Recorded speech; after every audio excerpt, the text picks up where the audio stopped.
Assalamualaikum warahmatullahi wabarakatuh.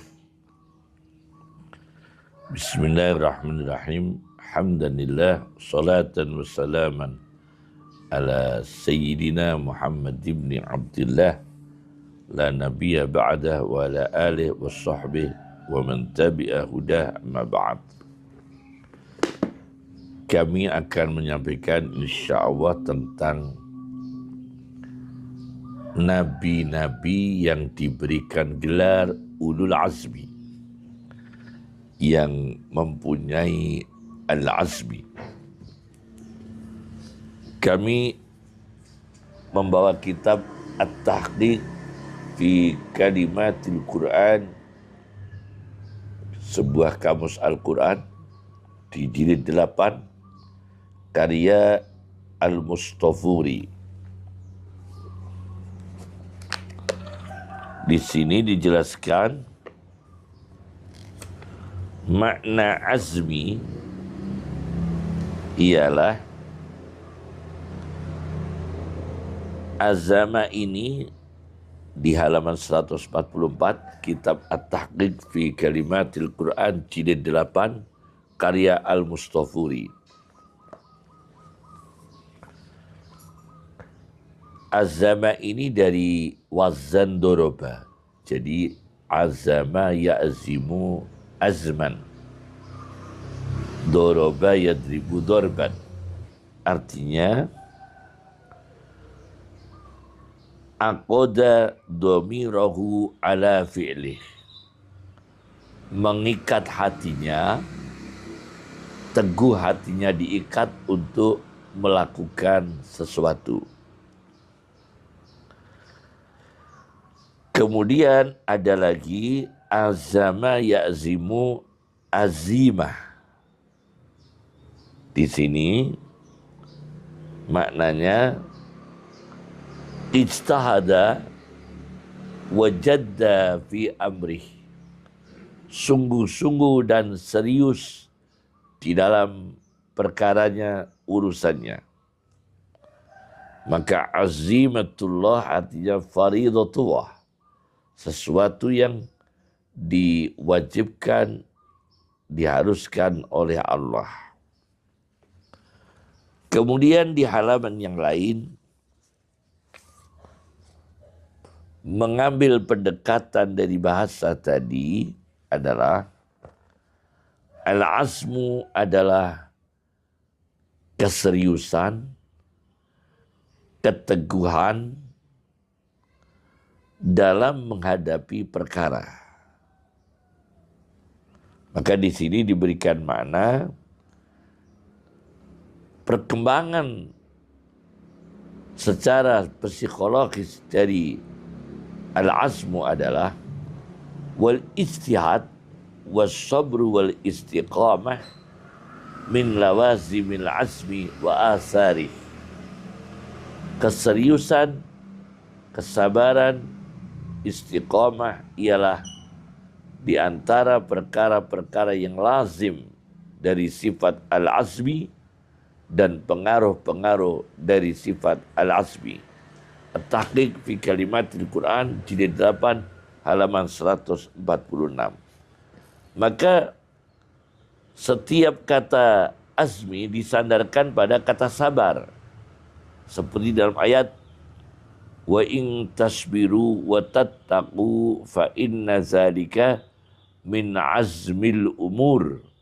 Nah, dan jika kalian bersabar dan takwa, maka sesungguhnya itulah azmil umur, keteguhan, keseriusan, ya, keterikatan perkara secara kuat, perkara-perkara. Kemudian ada lagi ayat wasbir ala ma asabak inna zalika min azmil umur. Nah, sabar menghadapi musibah. Kemudian wala man sabara wa ghafara inna zalika la min azmil umur, sabar dan memaafkan. Kemudian fasbir kama sabara ulul azmi minar rusuli wala tasta'jil lahum, sabarnya ulul azmi, para rasul ulul azmi ini ditanamkan oleh Allah pada jiwa Rasulullah SAW sebagai pemimpin para rasul, termasuk memimpin para rasul ulul azmi, dan tidak boleh tergesa-gesa menghadapi orang kafir, misalnya tergesa-gesa untuk tidak kuat mentalnya, tidak kuat kejiwaannya, udah boleh ya. Ini disebut azmi. Nah, kemudian dalam bentuk fi'il, fa'idha azzamal amru falau sadaqullaha lakana khairan lahum. Fa'idha azzamal amru falau sadaqullaha lakana khairan lahum. Maka apabila perkara itu serius dan apabila mereka jujur, benar di hadapan Allah, itulah yang terbaik bagi mereka. Siapa para rasul yang disebut ulul azmi? Saya baca di dalam sebuah tafsir, Al-Muharrarul Wajiz fi Tafsiril Kitab Al-Aziz, karya orang Spanyol Abdul Haq bin Ghalib bin Atiyah Al-Andalusi, terkenal dengan tafsir Ibnu Atiyah, di jilid 5 halaman 107. Di sini disebutkan ulul azmi di sini ya. Kanuhin wa Ibrahim wa Musa wa Isa. Nah ini Nuh, Ibrahim, Musa, Isa. Kemudian wa ghairihim dan lain-lainnya. Tidak menyebutkan Muhammad SAW. Tapi sudah pasti Muhammad pemimpin para rasul otomatis adalah ulul azmi tertinggi. Nah, di sini berbeda-beda pendapat ulama tentang ulul azmi, tapi yang paling populer adalah Nuh, Ibrahim, Musa, Isa, Rasulullah SAW alaihi wassalatu wassalam. Kemudian saya ambil lagi di dalam sebuah tafsir tentang korelasi ayat-ayat Al-Quran, yaitu Nadbud Durar fi Tanasubil Ayati Wassuar, karya Al-Biqai, yaitu karya Burhanuddin Ibrahim bin Umar Al-Biqai, yaitu ketika beliau mengupas surat Asy-Syura ayat 13. Syara'a lakum minad dini ma wassa bihi Nuhan. Nuh diberi syariat oleh Allah ya, yang disebut Rasulul Syariah pertama. Begitu, mensyariatkan kepada kalian dari agama apa yang diwasiatkan Allah, dipesankan Allah dengannya, yaitu sesuatu yang dipesankan Allah kepada Nabi Nuh. Wallazi aukhayna ilaika, dan apa yang telah aku wahyukan, perkara yang telah aku wahyukan kepada kamu Muhammad SAW. Wa ma wassayna bihi Ibrahim, dan apa-apa yang telah aku wasiatkan dengannya kepada Ibrahim. 3. Wa Musa wa Isa, Musa dan Isa. Di sini disebutkan Nuh, Ibrahim, Musa, Isa, sedangkan Rasulullah dalam bentuk mukhatab, ilaika, kepada engkau Muhammad SAW. Berarti memang 5 besar ini ya, 5 besar. Apa tugas ulul azmi? an aqimud dina wa la tatafarraqu fi. Tegakkan, luruskan agama dan jangan cerai-berai dalam menjaga agama.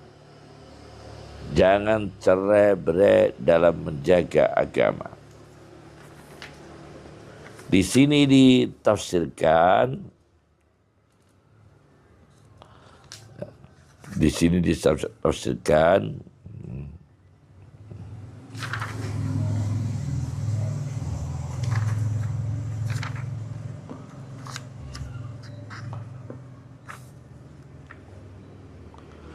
an aqimuddin, luruskan agama, alladhi ittafaqa alaihi al-khalaik, yang disepakati oleh makhluk yang mendapatkan hidayah, birruju ila ma futiru alaihi, dengan berujuk pada agama yang mereka difitrahkan atasnya, waqtal ittirar, waktu ittirar yaitu dalam kandungan darurat, wa huwa tauhid, agama yang membawa tauhid, wal wasfu bi jami'i sifatil kamali adal itlaq, dan mensifati kepada Tuhan yakni Allah dalam teologi agama Islam, meyakini segala sifat sempurna ada pada Allah secara mutlak, wa ghairi dalik, dan keyakinan yang lain.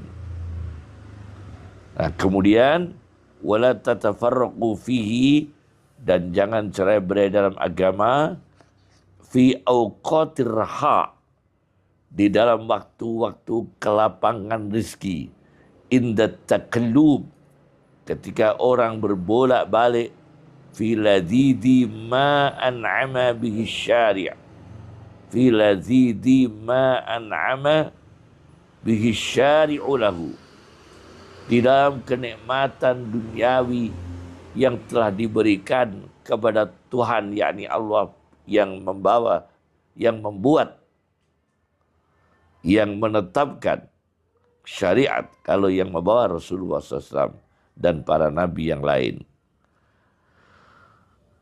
Nah, ini ketika waktu lapang. Jadi di sini disebutkan auqatir raha, waktu perpecahan dalam menjaga agama itu ketika menghadapi raha, rezeki yang lapang.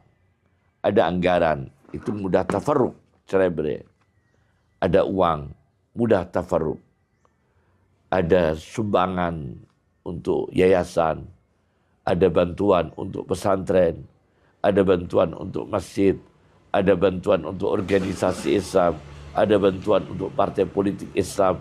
Ini mudah tafarruq, cerai-berai. Fi awqatir raha. Udah diingatkan oleh Al-Biqai. Maka ulul azmi adalah pionir, tokoh-tokoh besar yang memberikan contoh, meskipun di depannya adalah kenikmatan duniawi, godaan materi, godaan hedonisme, tapi mereka tidak terpengaruh. Inilah keteladanan para rasul, khususnya ulul azmi. Kemudian aku buka dalam tafsir Bahrul Ulum, karya As-Samarqandi. As-Samarqandi yaitu yakni Abu Les As-Samarqandi, Nasr bin Muhammad bin Ibrahim Abu Les As-Samarqandi. Di sini disebutkan ayat membahas ulul azmi yang ada di surat Al-Ahzab ayat 7. Wa iz akhadna minan nabiyyina mitsaqahum, dan ketika aku ambil dari para nabi perjanjian yang disanggupi mereka, wa minka, dan engkau Muhammad SAW, 1, wa min Nuhin, 2, dan Nabi Nuh, dan dari Nabi Nuh, wa Ibrahim, 3, wa Ibrahima, Wa Musa 4, dan Nabi Musa. Wa Isa, dan Nabi Isa. Nah, di sini luar biasa, Nabi Muhammad diberi dan seluruh para nabi, rasul, yakni khususnya ulul azmi yang telah disebutkan tadi di surat Al-Ahzab ayat 7. Nah, di sini ya. Kemudian ada cerita di sini. Besok secara formalitas Allah akan menanya pena pada hari kiamat. Pena, al-qalam, makhluk Allah yang bernama al-qalam, pena. Ini formalitas, bukan berarti Allah belum tahu. Allah tahu semuanya, ini formalitas. Pena ditanya oleh Allah, al-qalam, pada hari kiamat. Apa yang kamu lakukan dengan amanah dari aku? Kata pena yang menulis segala kejadian yang ada di alam semesta, kata pulpen, pena, ya Rabb, sallamtuha ilal lauh. Aku serahkan segala yang aku tulis, amanah ini aku serahkan pada lah mahfud, papan, al-lauh. Nah, ketika ditanya ini dan menyerahkan kepada Allah mahfud, tapi ketika al-qalam ditanya oleh Allah, pena ditanya oleh Allah, summa ja'ala al-qalamu yarta'idu, gemetar, makhafata an la yusaddiqahu al-lauh, takutlah mahfud tidak membenarkan pena. Fayas'alul lauh, maka Allah bertanya kepada Allah mahfud, apakah sudah benar yang ditulis oleh pena? Sudah menyampaikan seluruh amanah? Sudah menulis seluruh amanahku? Allah mengatakan, sudah ya Allah, ikrar. Fayukiru, lah mahfud ikrar, bi annal qalama qad addal amanah, telah menyampaikan segala amanah, menunaikan. Dan lah mahfud menyerahkan kepada Israfil, wa annahu qad sallama ila Israfil. Kemudian Israfil ditanya oleh Allah, apa yang kamu kerjakan, amanah yang kamu terima dari lah mahfud? Israfil mengatakan, sallamtuha ila Jibril, aku serahkan kepada Jibril. Allah bertanya kepada Jibril, apa yang kamu kerjakan Jibril terkait dengan amanahku yang kamu terima dari Israfil? Fayaqulu Jibril, sallamtuha ila anbiyaik, aku serahkan amanah itu kepada para nabi-nabimu. Kemudian para nabi ditanya oleh Allah, bagaimana terhadap amanahku, para nabi? Sudah aku sampaikan kepada hamba-hambamu ya Allah. Qad sallamnaha ila khalqika, telah aku sampaikan, aku serahkan amanah itu kepada makhlukmu ya Allah. Nah, inilah berantai-rantainya tugas secara formalitas, tugas kedinasan dari Allah Subhanahu wa ta'ala. Ternyata peranan terbesar adalah termasuk al-qalam, lauh mahfud, Israfil, Jibril, para nabi, para rasul, khususnya ulul azmi. Nah, kemudian sudah saya baca sekarang ini beberapa gambaran kepribadian ulul azmi. Saya baca pertama tentang, kalau Rasulullah SAW sudah banyak dijelaskan di berbagai hadis, saya awali dari Nuh. Saya baca dalam kitab Al-Bidayah wan Nihayah. Kalau Rasulullah sudah sering saya sampaikan, panjang nanti insya Allah dalam kesempatan lain. Dan setiap saya YouTube selalu pakai hadis Nabi, pakai ilmu-ilmu Rasulullah, itu sudah pasti ya, menjelaskan Rasulullah dalam kajian kitab Al-Hikam. Al-Bidayah wan Nihayah karya Ibnu Katsir, juz 1. Di juz 1 halaman 149.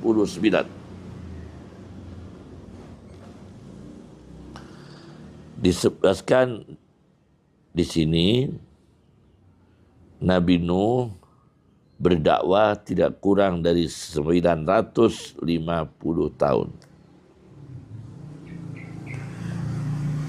Wa ghursa mi'ata sanatin asyajara. Nabi Nuh menanam pohon, akhirnya pohon itu berusia 100 tahun. Besar dan dipotong-potong oleh Nabi Nuh, dijadikan menjadi kapal. Jadi kapal yang dibuat itu dari kayu pohon yang ditanam oleh Nabi Nuh yang berusia 100 tahun. Setelah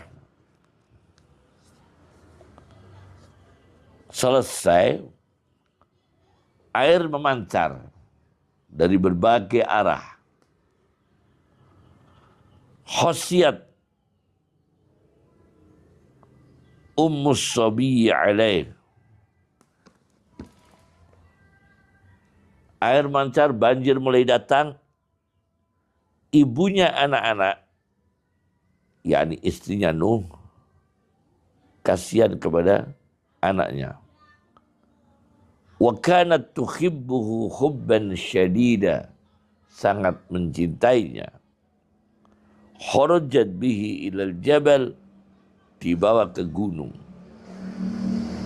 Hatta balaghat sulusah, sampai sepertiga gunung dalam pendakiannya. Ternyata air banjir itu sampai ke sana. Akhirnya sampailah istri dan anaknya itu di atas gunung. Tapi air terus naik sampai lehernya. Leher yang ibu. Anak itu masih dibawa dengan kedua tangan ibunya, istrinya bunuh. Fakhariqa, kedua-duanya tenggelam. Di sini disebutkan as-sabi, anak kecil. Berarti belum balik, ya. Tapi itu urusan Allah, kita tidak bisa bertanya-tanya kenapa itu urusan Allah. Allah yang menentukan. Nah, inilah gambaran Nabi Nuh menghadapi ujian berat, istrinya tenggelam bersama anaknya. Tidak mau iman kepada Nabi Nuh, ibunya. Ibu tidak beriman, mencelakakan anaknya juga. Anaknya akhirnya juga ikut ibunya. Na'udzubillah min dzalik. Ini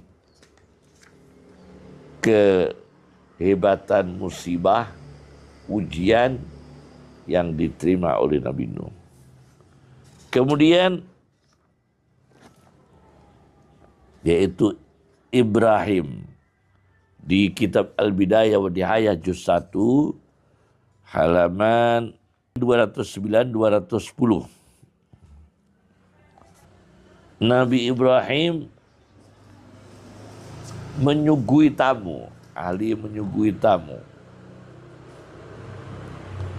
Suatu ketika Nabi Ibrahim mencari orang untuk dijamu makan bersama. Tak nemu Nabi Ibrahim. Tak nemu orang yang diajak makan bersama. Pulang ke rumah, di dalam rumah sudah ada makhluk seperti laki-laki. Rajulan qa'iman. Seperti laki-laki yang berdiri. Setelah ditanya oleh Ibrahim, ternyata dia adalah malakul maut, malaikat pencabut nyawa, sudah ada berada di dalam rumah Ibrahim. Kemudian dia ditanya oleh Ibrahim, malakul maut itu ditanya oleh Nabi Ibrahim alaihi salatu wassalam,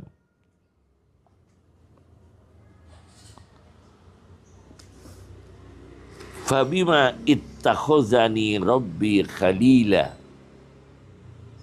wahai malaikat maut, sebab apa yang kami bergelar khalil, kekasih Allah? Kata malaikat maut, bi annaka tu'tin nas, sebab engkau ahli memberi, ahli sedekah, ahli mengajak makan bersama, wala tas'aluhum, tanpa bertanya, tanpa menanyakan dia orang mampu atau orang enggak mampu, miskin atau enggak miskin, bahkan muslim atau enggak muslim, kamu ajak makan, kamu sedekahi, kamu berikan sesuatu. Inilah yang menyebabkan engkau disebut apa? Al-Khalil, kekasih Allah. Luar biasa. Ini sedikit tentang kehebatan Ibrahim, takwa dan sabar dalam sisi dakwah. Masih sempat beliau mengoptimalkan ibadah sosial kepada umat manusia. Kemudian Musa, di dalam kitab Al-Bidayah wa Nihayah, juz 1, halaman 357.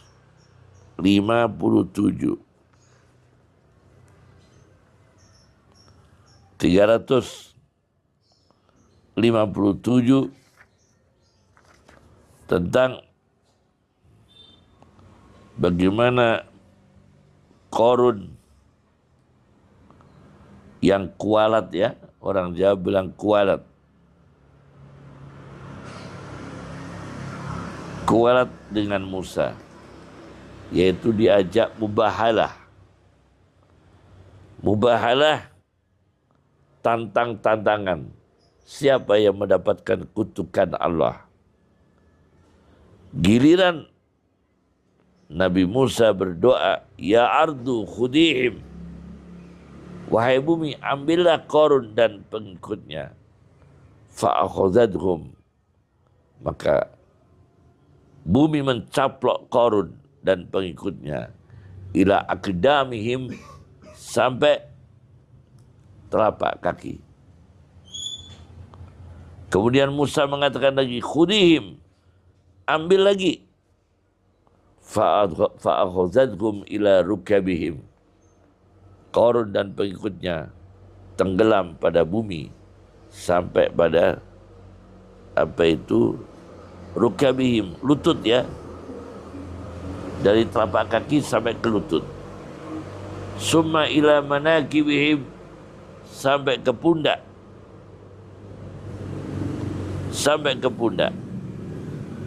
Kemudian Musa mengatakan, akbili bikunuzihim, bumi, datangkan seluruh celengan kekayaan, aset-aset, kekayaan Qarun, bawa ke sini.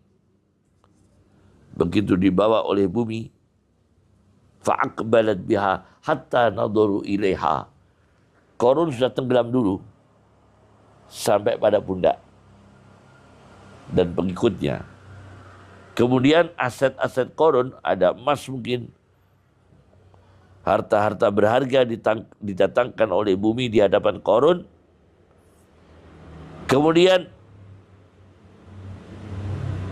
Musa isyarah dengan tangannya. Isyarat dengan tangannya.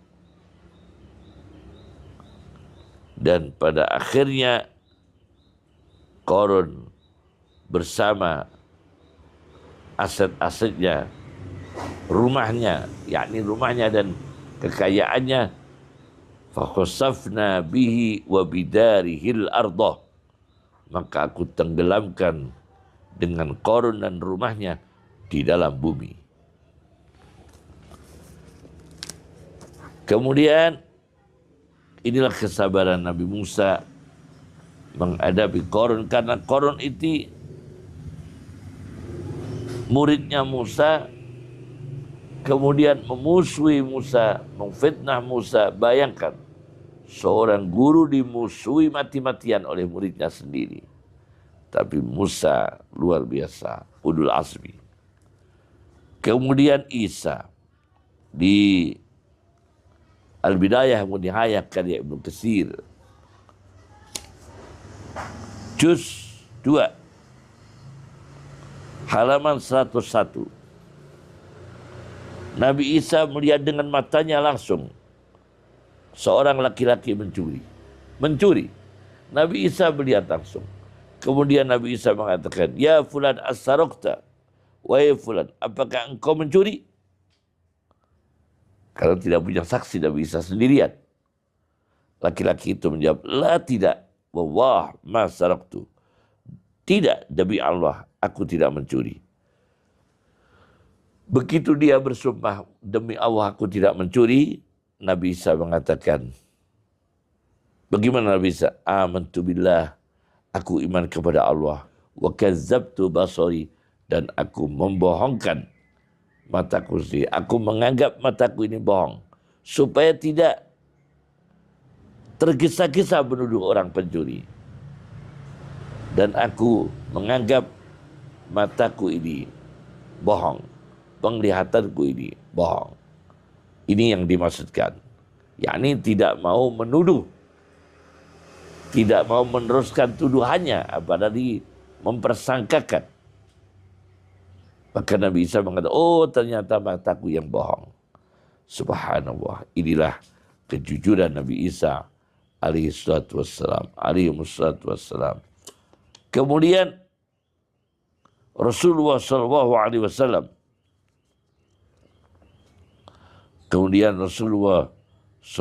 alaihi wasallam, saya ambil sedikit karena ini tentang Rasulullah SAW, ulul azmi, di kitab Al-Bidayah wa Nihayah, jilid juz 2 ya, halaman 262. Rasulullah bertemu dengan Zaid bin Amrin bin Nufail sebelum Rasulullah menjadi Nabi. Itu pernah bertemu Zaid bin Amrin bin Nufail. Disuguhkanlah makanan musafir di hadapan Nabi Muhammad SAW.